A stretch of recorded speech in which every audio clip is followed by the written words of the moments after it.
really quickly, if you hear any sounds in the background, I'm sorry. That is my daughter. She is asleep right now on my lap and trying to fight it. But God doesn't want what we can't give. He wants our all. He wants our best. He wants a sacrifice, and that is what all we can give him. And I live in this tiny 1-bedroom apartment, and so during the Feast of Tabernacle, I felt convicted because I was like, I don't have that much. I don't know what I can build. So I looked around and I figured out what I could build, and it may not have been a big old huge fort, but it was still a tabernacle. And I felt like, that was the best that I could give. And I felt in my heart that God was happy with what I did, because either I could have just given up and said, oh, you know what, I'm just not going to do anything.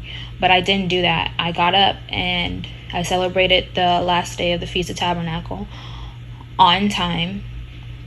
I didn't have an actual trumpet, so I made a sound with my hands, and we did the best that we could.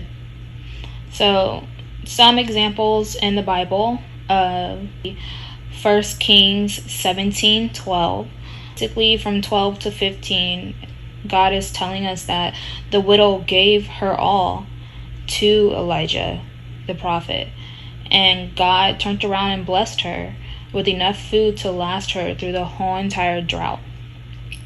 And that was the Old Testament. Now in the New Testament, Jesus goes into the tower in Mark 12:42 through 44, and those scriptures are telling us that the poor widow gave more than what the rich people gave.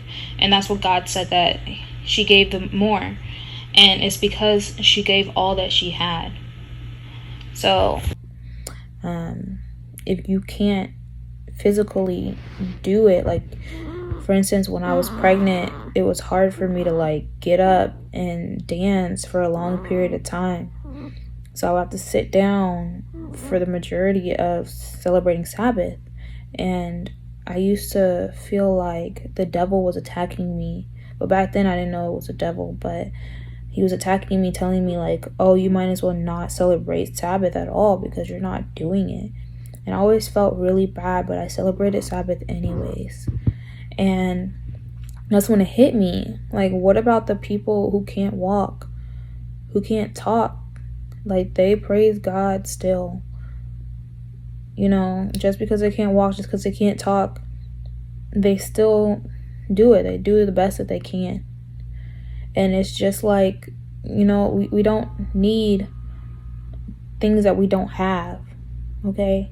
Just like the flowers. Flowers can't move, flowers can't talk, but yet they bloom every day because they're worshiping the Lord.